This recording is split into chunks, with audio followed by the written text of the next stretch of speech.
你平時喺新聞或者旅遊節目入面睇到嘅緬甸，係咪都係滿天金碧輝煌嘅佛塔、神霧之中靜默嘅古城，同埋啲非常虔誠嘅信徒？呢個擁有超過5500萬人口嘅東南亞國家，擁有全亞洲最震撼人心嘅天然風景、幾千年神秘嘅歷史，仲有令人眼紅嘅豐富自然資源。但係如果我同你講，喺呢片表面上睇落好平靜、好祥和嘅古老土地下面，其實隱藏住一堆令人毛骨悚然，甚至乎打破你所有認知嘅驚人真相，你又信唔信？今次我就帶大家揭開呢座金光閃閃嘅佛塔背後最真實、最黑暗嘅緬甸。喺大部分人嘅眼入面，蛇呢種生物通常都係令人頭皮發麻、毛骨悚然嘅代表，唔係生住毒牙利齒嘅冷血殺手，就係荷里活電影入面嗰啲會吞噬人類嘅巨型怪物。但係好奇妙，喺緬甸呢片土地上面，蛇居然係一種神聖、神秘，甚至乎可以左右人類生死命運嘅特殊存在。喺緬甸嘅傳統信仰入面，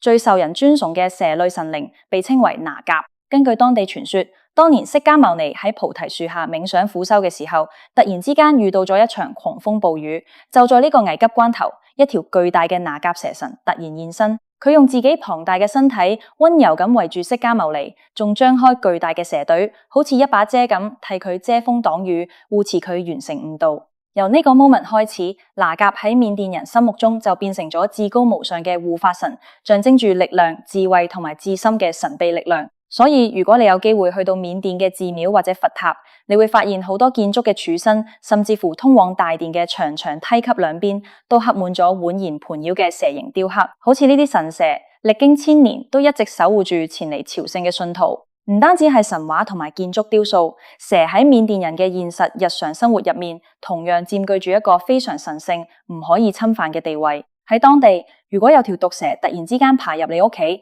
爬入你開嘅鋪頭，甚至乎爬入寺廟大殿，一般緬甸人係完全唔會驚慌失措或者拎棍打死佢嘅。相反，佢哋會覺得呢個係一種神聖嘅吉兆，代表神靈降臨或者祖先探訪。咁遇到呢啲情況點算呢？佢哋會好恭敬咁請當地嘅蛇公主或者蛇王子過嚟處理。講出嚟你可能唔信，由2016年開始，緬甸政府同埋民間團體特別設立咗一支專門嘅捕蛇救蛇小隊。呢支小隊非常忙碌，每一年都要喺市區同村落入面救回超過200條蛇，當中仲包括極度危險嘅眼鏡蛇同埋金環蛇。作為專業人員，佢哋捕蛇嘅工具同埋態度都非常溫和，完全充滿敬畏。捕捉之後會小心翼翼咁將蛇送返去深山大自然。因為喺緬甸人嘅世界觀入面，每一條蛇都極有可能係神靈嘅化身。如果你用粗暴手段對待蛇或者殺死佢，係會招致天譴，行一世衰運嘅。講到蛇神顯靈，喺2024年10月21日，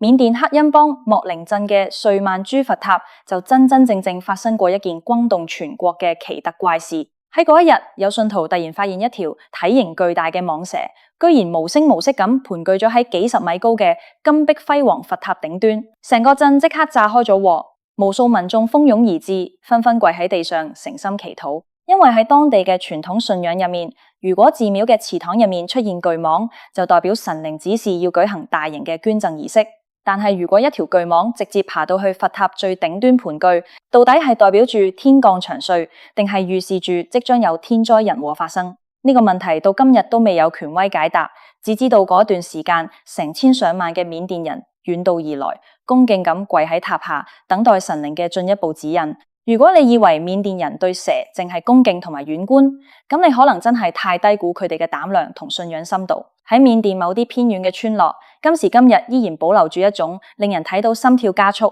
同毒蛇共舞嘅古老神秘儀式。早在遠至1939年，就有西方嘅紀錄片團隊用黑白鏡頭真實記錄落嚟呢個震撼畫面。一位身穿傳統服飾嘅緬甸女祭司喺神秘嘅鼓樂聲中，同條長達4公尺、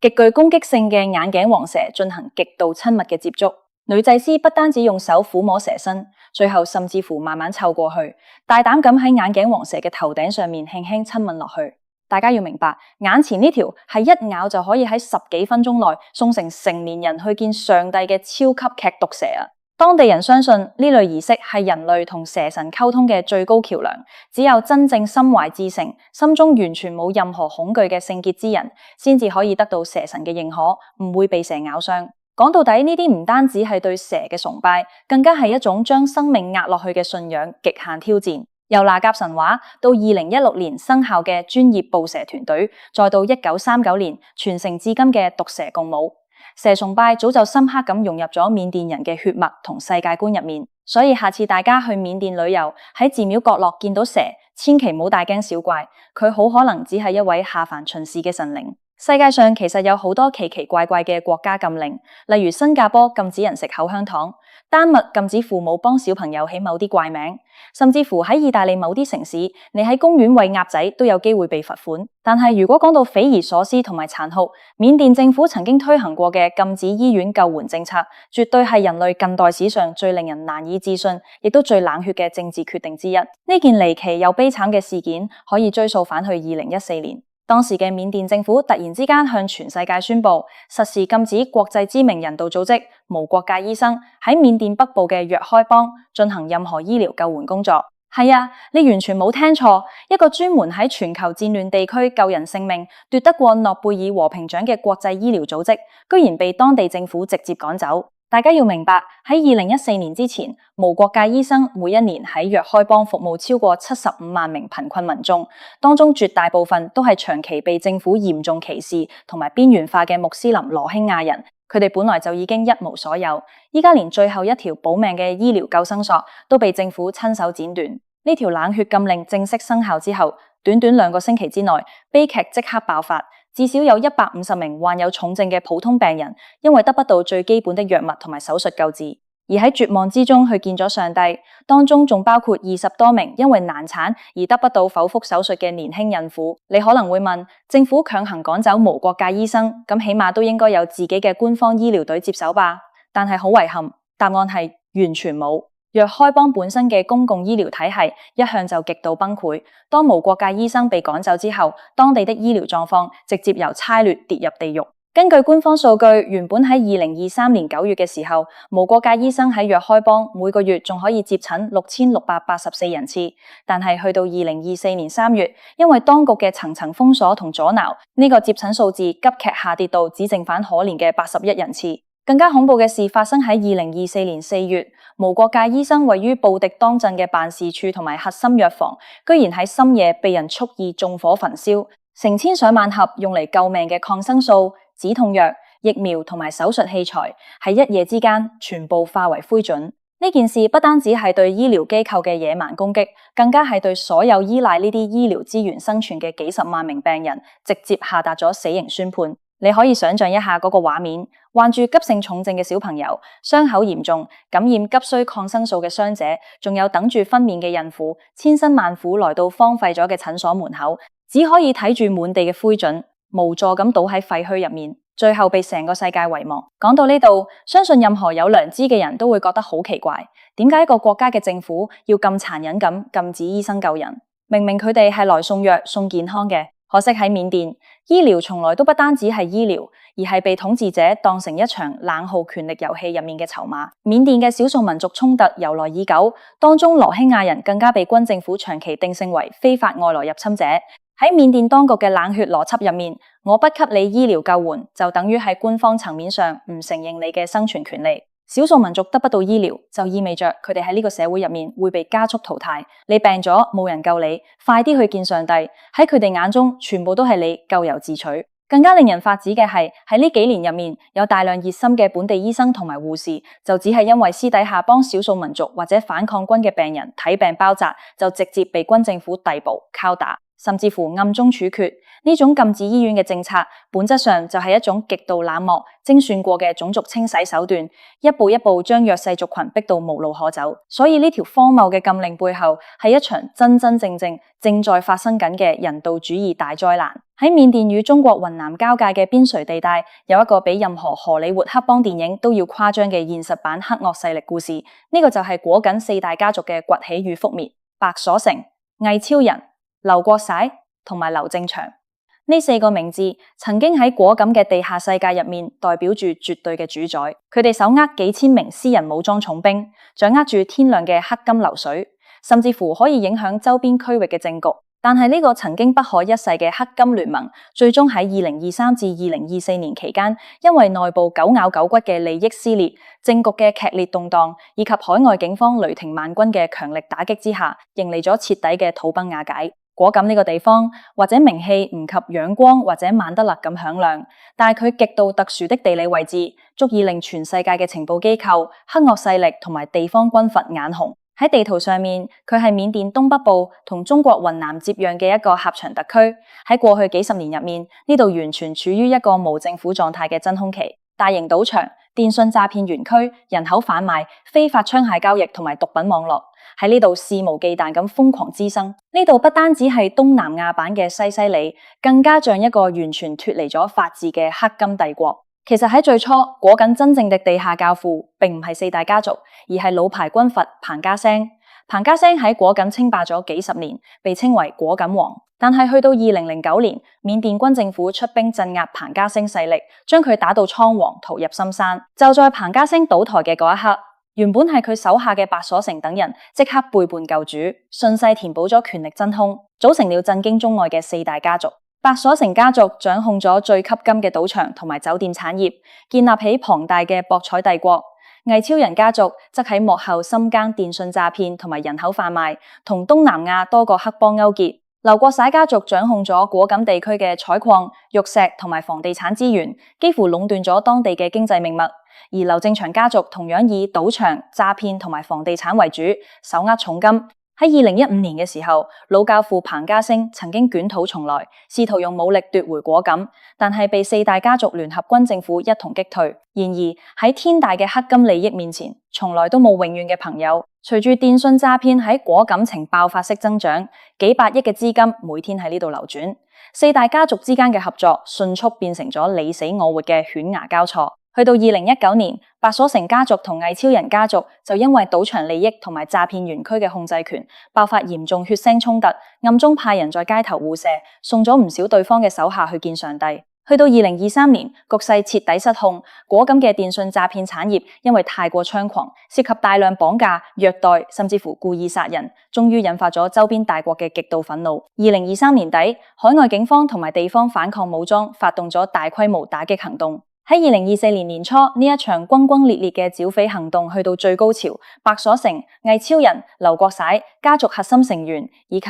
劉正祥等人一個接一個喺逃亡過程中被逮捕，或者被強行引渡歸案。昔日喺果敢呼風喚雨、不可一世嘅黑幫教父們，最終全部戴上手銬，狼狽不堪咁站在法庭上面接受法律嘅審判。這一段長達10幾年嘅果敢黑金傳奇，終於喺強大的正義力量面前正式落幕。但係四大家族嘅倒台係咪就代表果敢重獲新生？答案依然非常悲觀，因為只要緬甸嘅政局一日唔穩定，權力真空永遠都會被下一波更加貪婪嘅黑暗勢力填補。根據全球犯罪指數研究組織喺2024年7月最新公布嘅權威報告顯示，緬甸直接登頂，成為全球犯罪率最高嘅國家。喺今時今刻嘅緬甸，普通人想安全活下去，難度簡直高過買彩票中頭獎。戰爭、毒品、電信詐騙、綁架走私、官僚腐敗，所有你能想象得到嘅黑暗勢力，全部喺呢片土地上面生根發芽，長成了一棵遮天蔽日嘅罪惡巨樹。喺現在嘅緬甸，超過50%嘅國土面積被各種大大小小嘅地方武裝、叛軍同埋黑幫控制住。軍政府所謂嘅中央控制區，其實只係地圖上面嘅自欺欺人。喺呢度買一把 AK 步槍或者火箭筒，居然比起買一袋無污染嘅白米仲要容易。軍政府、反政府武裝、毒梟、黑幫，再加上國際跨國犯罪集團，將成個國家割裂成一塊塊血淋淋嘅犯罪拼圖。政府喺呢度只係一個擺設，警察唔係黑幫嘅成員，就係收咗錢不做事嘅吉祥物。法律早已形同虛設，只有槍桿子同埋美金先至係唯一通行嘅硬道理。緬甸明明擁有全亞洲令人自豪嘅天然資源、頂級翡翠、高質量柚木、稀有礦產同埋龐大嘅水力資源，但係呢啲財富從來都唔屬於普通嘅緬甸百姓，而係變成了軍閥同埋黑幫嘅私房提款機。大量非法砍伐嘅昂貴柚木源源不絕咁走私到國際黑市，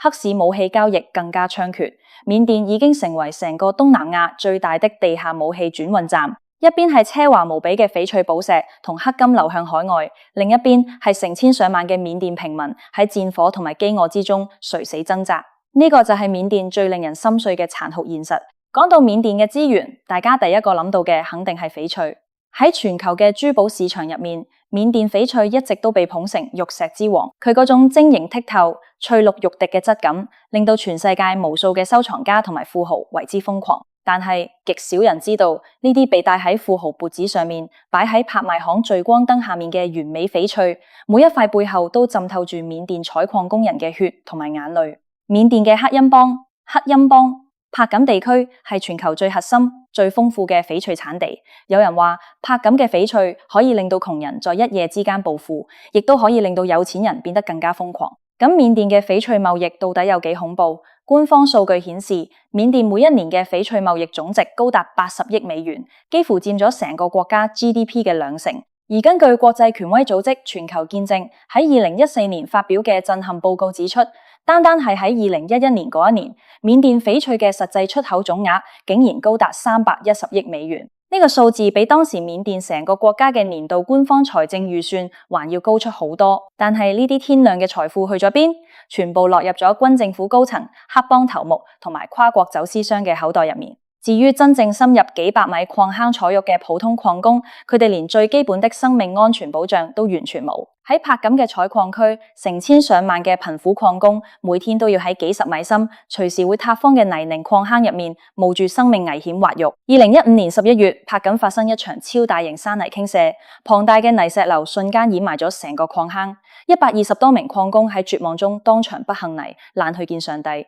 去到2020年7月，柏錦再次發生咗史上最嚴重的礦難，暴雨引發山體滑坡，至少175名礦工被幾萬噸嘅泥漿瞬間吞噬，屍骨無存。而到了2023年，同類嘅塌方再次發生，至少80名礦工不幸遇難。每一次慘劇發生之後，當局嘅態度幾乎都係大事化小，不了了之。因為喺呢啲被軍方同黑幫控制嘅血汗礦區，礦工嘅性命喺佢哋眼中只不過係隨時可以被替換嘅廉價消耗品。如果話非洲嘅血鑽揭開咗鑽石貿易最殘酷嘅一面，咁緬甸嘅血翡翠就是玉石世界入面最血淋淋嘅地獄。如果你對緬甸嘅印象仲停留在昂山素姬獲得諾貝爾和平獎或者溫柔佛國嘅浪漫幻想入面，咁2017年發生嘅羅興亞人種族清洗事件會徹底撕碎呢個美麗嘅假象。羅興亞人係一個主要居住喺緬甸西部若開邦嘅穆斯林少數族群。雖然佢哋嘅祖先早在幾百年前就已經喺呢片土地上面生活，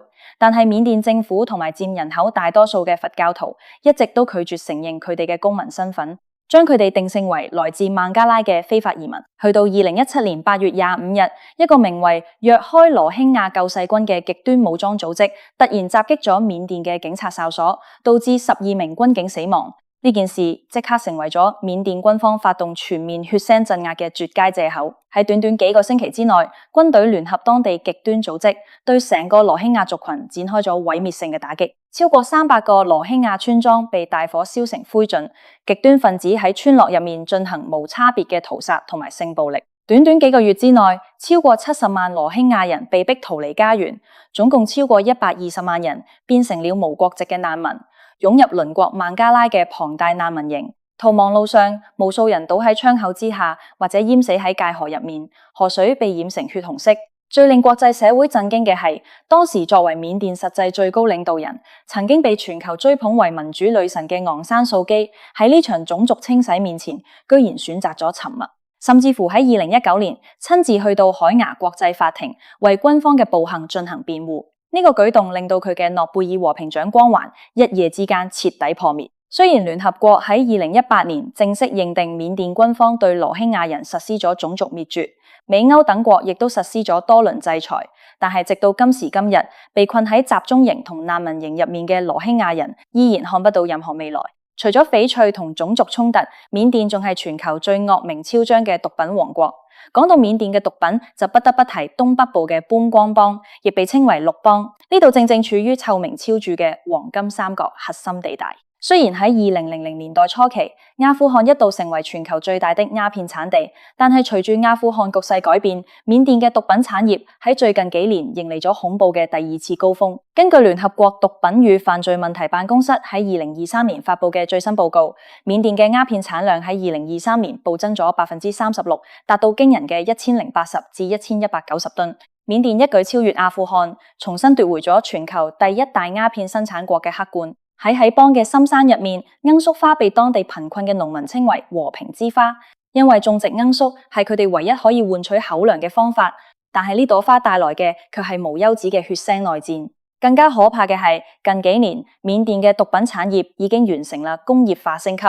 由傳統嘅鴉片、海洛因全面轉向生產成本更低、速度更快、毒性更強嘅合成毒品，例如冰毒、甲 base path 苯比胺同埋芬太尼。種植罌粟需要大片農田同埋幾個月嘅生長週期，但係製造冰毒只需要喺深山密林入面搭建一個簡易嘅化學實驗室，幾天之內就可以生產出幾百公斤嘅純毒品。喺緬甸黑市，一種叫做瓦巴亞巴嘅混合冰毒丸仔，每一粒嘅售價居然低至$0.25，折合港幣2蚊都唔使，比買一支啤酒仲要便宜。呢啲極度廉價嘅毒品瘋狂傾銷到成個東南亞，甚至乎芬太尼已經開始流入北美市場，成為全球毒品危機嘅源頭。如果話毒品係舊時代嘅罪惡，咁電信詐騙同人口販賣就是緬甸喺數位時代孵化出嚟嘅極致魔鬼。喺緬甸北部同埋東部邊境，例如妙瓦底嘅 KK 園區，隱藏住成百上千個用高牆、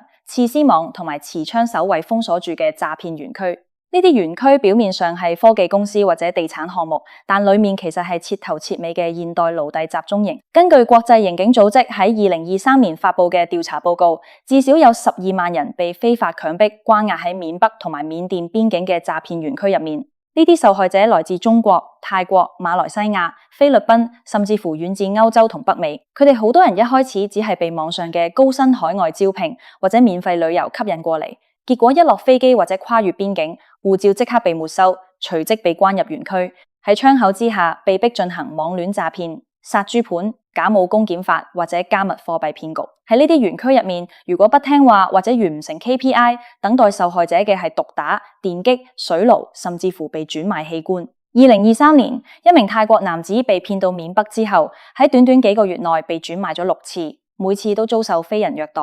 最後甚至差點被推上非法器官手術台去見上帝。雖然喺2019年，中國等國警方已經大幅打擊跨境金融支付，封停咗天量嘅涉案賬號，並喺2019年破獲咗超過20萬宗跨境詐騙案，拘捕咗10幾萬名犯罪分子。但係由於緬甸地方軍閥嘅包庇同埋天量黑金嘅誘惑，呢個罪惡產業依然喺暗角入面死灰復燃。大家可能好好奇，點解緬甸會變成咁？答案係呢個國家經歷緊地球上面持續時間最長嘅內戰。由1948年緬甸擺脫英國殖民統治，正式獨立嘅那一刻開始，緬甸嘅內戰就從來沒有真正停止過。算一算，呢場內戰已經持續咗超過75年之久。喺呢75年入面，緬甸嘅祖孫3代人活喺同一場沒有盡頭嘅戰火之中。1948年出生的老人，童年喺逃難中度過，佢哋嘅子女喺戰火中長大，而家連佢哋嘅孫仔孫女依然要背住書包躲避政府軍嘅空襲。雖然喺2011年，